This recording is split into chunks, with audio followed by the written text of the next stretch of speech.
My name is Sandra, and I am the mother of Michael, a college student who is 18 years old. In order to provide him with a better future, my husband, Brian, and I have been making many sacrifices for years to fund his schooling. These sacrifices have included foregoing holidays and making every effort to restrict our budget. We live in a small but comfortable house that was my grandmother's before she went into a nursing facility. I oversee the front desk at a doctor's office, while Brian works at a nearby hardware shop. We lead a straightforward, uncomplicated lifestyle that works perfectly for us. It was a typical Thursday afternoon, the sun positioned perfectly in the sky, hinting at the weekend ahead, when Brian's phone interrupted the peace. I was preparing dinner, my thoughts split between the meal and our budget, when I heard him answer the call with a concerned, "Hello." "Mom, slow down. What's wrong?" As I watched him pace back and forth, his face drained of color. The call ended, and he collapsed onto the sofa, looking utterly deflated. "It's my parents," he said. "Their business has gone under. They're bankrupt, and they've lost everything, including their house." My heart sank at the news. "Oh, Brian, that's awful. What are they planning to do?" "They want to stay with us for a while," he replied, clearly worried about our reaction. "Just until they sort things out." I paused, considering our already tight finances and the structured piece of our life that was now at risk of being disrupted. "And what did you tell them?" I asked. Brian massaged his neck, a sign of his stress. "I said I'd talk to you first. It's your house too, Sandra. I wouldn't decide this without consulting you." Brian's parents, Terry and Catherine, were far from easygoing, accustomed to a luxurious lifestyle. Our simple home was a stark contrast to what they were used to. You know how they are. This house, it's not really their style, I reminded him. "I know," he replied, his expression troubled. "But they're my parents, Sandra. They're in a tough spot." Recalling the numerous times they had visited, barely concealing their disdain for our humble living arrangements, I knew they would be uncomfortable here. Yet seeing them desperate enough to ask for help softened my stance. "All right, they can stay, but it's temporary, right? Just until they get back on their feet." Brian immediately picked up his phone, and after a brief conversation, he reassured his mother. "Mom, Sandra and I talked it over. You can stay for a bit, but you need to find your place soon. We're not running a hotel." I couldn't hear the response, but Brian's firm, "Yes, Mom, we're clear," told me enough. He hung up, visibly relieved. "They're thankful, Sandra. They'll be here next week." Last week, we told Brian's parents they could stay with us temporarily, and today they were moving in.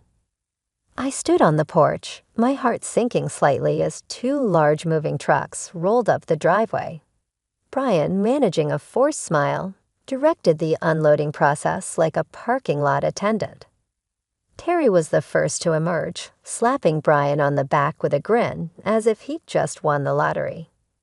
Catherine approached me next, her perfume overwhelming, as she planted a kiss on my cheek that felt scalding. "You're an angel for letting us invade like this," she said. I managed to smile, my eyes shifting nervously to the mountain of belongings being unloaded, a tangible sign of the upheaval to come. As Catherine and the movers unloaded what she referred to as just the essentials from their moving trucks, I couldn't help but gape at the array of furniture and boxes that seemed to flood our modest front yard. "Is this all just essentials?" I mumbled under my breath, trying hard to keep my tone light. "Oh yes, just the basics for now," Catherine responded nonchalantly, waving her hand as if the mountain of belongings wasn't overtaking every inch of space. I bit my tongue, wondering what they had left in storage and if these were the items deemed necessary for their temporary stay. Brian caught my gaze, and I could tell he shared my concern. Let's just try to get all this inside, he murmured partly to himself, his tone a mix of resignation and disbelief, as Terry and Catherine directed the movers with a precision that seemed better suited for a luxurious estate than our simple home. The movers struggled past with armchairs, an endless number of boxes, and even a grandfather clock. Right there, that's perfect. Terry directed them to place the clock as though it was the most natural addition to our living room, which was quickly disappearing under the influx of their possessions. I pulled Brian aside as the movers took a moment to catch their breath. Brian, this is madness. They've brought enough stuff to furnish an entire house. Where are we supposed to put all of this? Brian rubbed his temples, a sign of his growing frustration. I know, Sandra. I'll talk to them, I promise. Let's just get through today. As the movers resumed, our ground floor transformed into a cluttered showcase of Terry and Catherine's old lifestyle. Every corner was filled, every space overtaken. By the time the movers left, our once cozy living room resembled more of a storage unit than a family space. Dinner that night felt like navigating a labyrinth. We barely managed to uncover the dining table beneath all the clutter. Terry and Catherine seemed completely oblivious to the chaos, blissfully chatting about their journey as Terry opened a bottle of pricey French wine. Sandra, you really should try this, he insisted, pouring a glass with a flourish. Thank you both so much for having us, Catherine added sweetly, her voice almost too sugary as she continued. It's just until we find our feet. Brian, clearing his throat nervously, attempted to set some boundaries. Yeah, about that. We need to talk about some ground rules. Space is tightened. Oh, don't worry about it, son, Terry interrupted with a dismissive wave. We'll manage just fine, won't we, dear? He smiled at Catherine, who nodded enthusiastically, looking around at the invaded space, the piles of boxes, the ostentatious ornaments displacing our simpler decor. I wasn't so sure about that. Adjusting to life with Terry and Catherine was proving to be more challenging than I'd anticipated. A few days later, as we settled into a new sort of routine, another challenge emerged. It was Tuesday evening, and I was preparing a simple dinner, spaghetti, when Catherine walked into the kitchen, her nose wrinkling in disdain. What's that smell? She asked, her tone dripping with disapproval. It's dinner, I replied, striving to keep my voice calm. Spaghetti. Where's the meat? The fresh herbs? She scoffed, peering over my shoulder with a critical eye.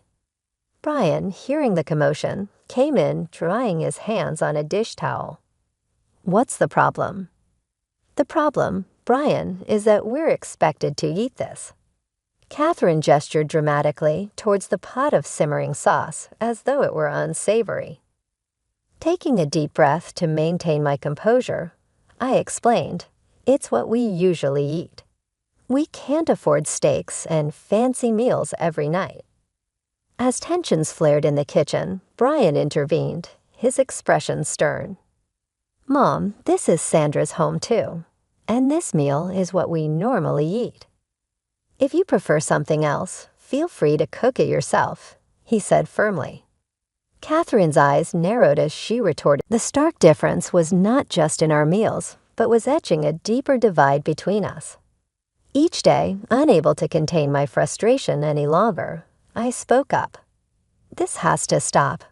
We can't keep living like this, eating different meals. It's ridiculous. From now on, everyone in this house will eat the same food, and we will stick to what we can afford. Terry laughed dismissively, a grating sound that tested my last nerve. You expect us to eat that slop? It's not slop, it's dinner. It's what we eat. I retorted, my patience wearing thin. Terry's laughter stopped abruptly, his face turning into a scowl. Catherine's tone was sharp and accusing. How can you be so greedy and lazy? Cooking decent food isn't that hard. They both turned to Brian, their expressions full of expectation, as if prompting him to side with them. That was the final straw for Brian. He slammed his hand down on the table, causing the plates to clatter. "First off, this is Sandra's house as much as mine, and you will treat her with respect," he declared, his voice resonant with authority. Catherine's eyes welled with tears, her voice quivering as the impact of Brian's words sank in. "I never thought I'd see the day when you, my son, would shout at me like that." Terry's frustration had reached a boiling point as he stood there, pointing his finger accusingly at Brian. "Look at you, completely whipped and following her every command. Is this really who you've become?" I maintained my composure, though my heart raced. "Enough. This conversation is finished. From now on, no more lavish spending on steaks or seafood. We all eat the same simple meals." Their stares could have frozen the room in that moment of stillness. Then silently, Terry and Catherine pushed their chairs back and left the table. Brian and I sat back down, enveloped in the heavy silence. He reached out and squeezed my hand. "I'm sorry it came to this," he said. I nodded, feeling the burden of the evening's events. "I am too, but it's the right choice. We can't go on like this." After the dinner blow-up, the atmosphere at home cooled, but only superficially. Terry and Catherine were noticeably quieter, but their silence had an underlying tension that kept me on edge. I sensed they weren't ready to accept the new household rules without a fight. A few days later, as I was cleaning up from a simple lunch of sandwiches, the doorbell rang. I dried my hands on a towel and walked to the front door, expecting a delivery or a neighbor. Instead, I found a delivery man with a large fragrant bag from a fancy local restaurant. "Delivery for Sandra," he announced, checking his clipboard. Confused, I said, "There must be some mistake." "I didn't order this." Just then, Catherine appeared with an overly bright smile. "Oh, I decided to treat us to a nice meal." "We deserved a little comfort after all the tension," she explained. I took the bag with hesitation. "Catherine, we discussed this. We're cutting back on expenses." She avoided my gaze, shrugging. "I thought it was on your tab, dear. My mistake." Brian entered from the kitchen, catching the tail end of our conversation. "What's going on?" he asked. "Your mother thinks we deserved an expensive lunch," I replied, the weight of the bag suddenly feeling even heavier. Brian's expression darkened. "Mom, we agreed no more of this." Terry's voice boomed from the hallway. "What harm is a little lunch going to do? You can't expect us to live like hermits forever." I placed the bag down, feeling my frustration rise. "It's not just the lunch, it's every unnecessary expense. We've already told you we're sticking to a budget." Catherine's demeanor turned icy.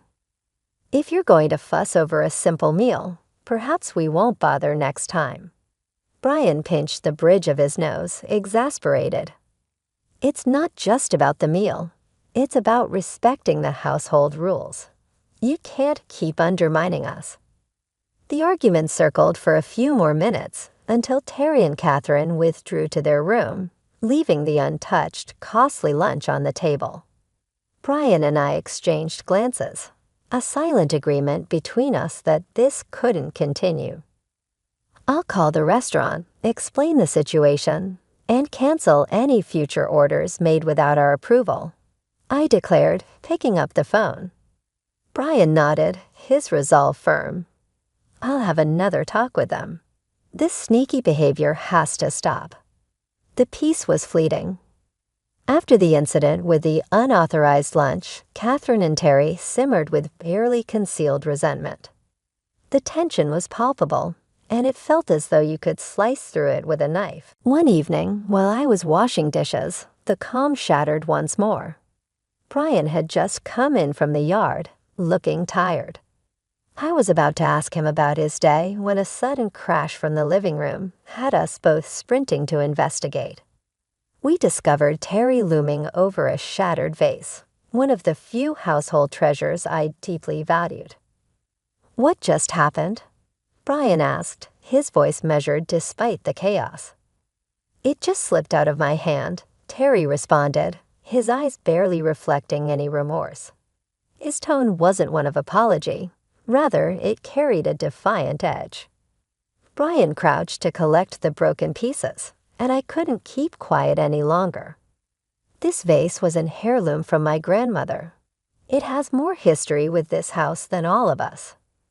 Catherine, leaning against the doorway dismissively, said, "It's just a vase. You can always find another." "That's not the point, Catherine." I shot back, irritation rising in me. "This is about respect, something that's evidently lacking around here." "You want to talk respect?" Terry retorted, raising his voice. "How about the way you treat us like we're second-rate residents in our own home?" Brian rose to his feet and faced his father directly. "You're here because we allow it, Dad. Don't forget that." "It doesn't feel like we're allowed anything." Catherine interjected sharply. "It feels like we're merely tolerated." Living with Terry and Catherine felt like navigating a field of landmines, but one particular evening drove me to my limit. We were sitting at the dinner table, the epicenter of many past disputes, when Catherine dropped her astonishing new request. "Brian, I saw a lovely coat today, and I think we should use Michael's college fund to buy it," she said as nonchalantly as if she were talking about changing coffee brands. I choked on my drink, coughing as I set my glass down forcefully. "Excuse me, what did you just say?" My voice was a mixture of disbelief and escalating fury. With a sweet smile, Catherine mistook my astonishment for acquiescence. "It's only money, dear. Michael can take out loans for college. I do need a new coat." Brian, who had been silently fuming, slammed his fork down. "Mom, that's not happening. That fund is for our son's future, not for your shopping spree." Catherine's expression turned sour. "How can you deny your mother such a simple thing?" "It's not simple, and we're not discussing this further," I declared, my last shred of patience dissolving. Terry raised his voice, now echoing off the walls. "You're being unreasonable and cruel. We are your family." He then threatened coldly, "Perhaps the local news would be interested in how you treat your parents. What would your employers think?" The mix of anger and apprehension roiled within me, but my resolve hardened enough. I stood up, my voice firm. "This is not how a family behaves. You two need to look for another place to stay. This arrangement isn't working." Catherine started crying, assuming the role of the aggrieved, while Terry continued his barrage of accusations and threats. The dinner ended with them leaving the room in a huff, and Brian and I were left in a deafening silence. Once the house quieted, I retreated to our bedroom and called my grandmother. She answered after a few rings, her voice a soothing balm. "Grandma, it's Sandra," I began, my voice choked with emotion. "What's troubling you, my dear?" she inquired, instantly concerned. I spilled everything. The incessant demands, the threats, the untenable situation with Catherine and Terry. She listened quietly, her occasional murmur a comforting presence. When I finished, she spoke decisively. "I'll come and stay with you for a few months." "Are you sure, Grandma? What about the nursing home?" "I'm certain. It sounds like you need me right now." When Grandma declared she wouldn't stand by while our family was in turmoil, her voice was resolute and full of determination.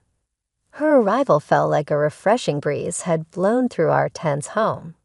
Although age had slowed her physically, her spirit remained as vibrant as ever. Terry and Catherine were noticeably discomforted by her sudden presence. Their unease was palpable. "I'll be staying on the ground floor. Grandma announced authoritatively as she entered, her suitcase trailing behind her like a faithful pet. "I expect we might need to rearrange some things." Terry's irritation was thinly veiled behind a forced smile. "Of course, we'll make sure you're comfortable, right?" He looked towards Catherine, who nodded rigidly, her eyes darting about, likely calculating the inconvenience this rearrangement would pose. Feeling a surge of relief, I was grateful that someone was finally setting things straight. Once the movers had adjusted our living space to accommodate Grandma, she wasted no time in calling a family meeting. Now, I've heard a lot from Sandra about the ongoing issues, and I'm far from pleased, she began sternly, cutting through any semblance of pleasantries. Terry started to object, but Grandma raised her hand, silencing him. "I'm not finished. Technically, this house is still under my name, and while I've allowed Sandra and Brian to stay here rent-free, that privilege doesn't extend to you too." Catherine's face paled. "You want us to pay rent," she blurted out. "Yes, I do. $5,500 a month," Grandma stated flatly. "That's outrageous," Terry protested, standing up abruptly. "Considering the expenses you've incurred, it seems you could manage by reducing some of your luxuries," Grandma retorted sharply. "But we're family," Catherine interjected, her voice shaky. "Family doesn't take advantage of each other," Grandma countered firmly. "Since you've been living beyond your means at my granddaughter's expense, I find it only fair." Terry and Catherine were speechless, exchanging glances as if searching for an escape but finding none. "And one more thing," Grandma continued. "If you find the rent too steep, you're welcome to look for another place to live. Alternatively, if you choose to stay, you'll assist me daily. I need help moving around, meals prepared, and someone to ensure I take my medications." Catherine's earlier bravado had completely vanished. She looked like a fish out of water. Terry, who had always valued his independence, seemed as if he'd been struck. "Think it over," Grandma concluded, her voice softening slightly.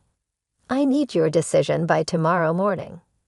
As they retreated to their room, presumably to discuss their limited options, Grandma turned to us, her expression gentler. "Don't worry, kids. We'll sort this mess out." The morning after, Grandma laid out her new house rules. It was as if a switch had been flipped in Terry and Catherine. I entered the kitchen to find them packing their belongings, a growing pile of boxes near the door. "We've decided to move out," Terry declared, not looking up from the box he was sealing. "We found a small apartment. We'll take our things and go." Catherine was busier stuffing items into bags with swift, sharp movements. "It's for the best," she muttered, almost to herself, but loud enough for me to hear. The rest of the morning passed in a blur of activity as boxes and furniture moved out the door. Brian helped more out of a sense of duty than desire, as our home finally began to feel like a sanctuary again. By mid-afternoon, the section of the house that Terry and Catherine had occupied was eerily silent, a testament to their swift exit. The echo of their departure lingered long after they had driven away. Grandma, who had been observing quietly from her chair, gave me a knowing look. "Well, that's that then. They'll be all right, you know. Sometimes a bit of hardship is necessary to bring people back down to earth." We later learned that they had sold most of their possessions to cover the rent and their other debts. The luxurious lifestyle they were accustomed to had been pared down to the essentials, much like their new modest apartment. Grandma stayed with us for another 3 weeks, her presence a comforting constant in our home. But eventually, she decided it was time to return to her nursing home. Driving her back, I felt a blend of sadness and relief wash over me. "Thanks for everything, Grandma. We couldn't have managed without you," I told her. She waved off my thanks with a chuckle. "Oh, nonsense. You're stronger than you think. Just remember to stand up for yourselves. No one else will do it for you." Her words bolstered my confidence. I said farewell to her, assuring her that I would come back to visit soon. As I made my way back home, the space seemed more expansive and the silence deeper than before. That evening, Brian and I settled into our porch chairs, the gentle evening breeze comforting us. Life had certainly presented its challenges, but we had managed to navigate them successfully and were prepared for what lay ahead. We were confident in our ability to face the future as a team, regardless of what anyone else thought.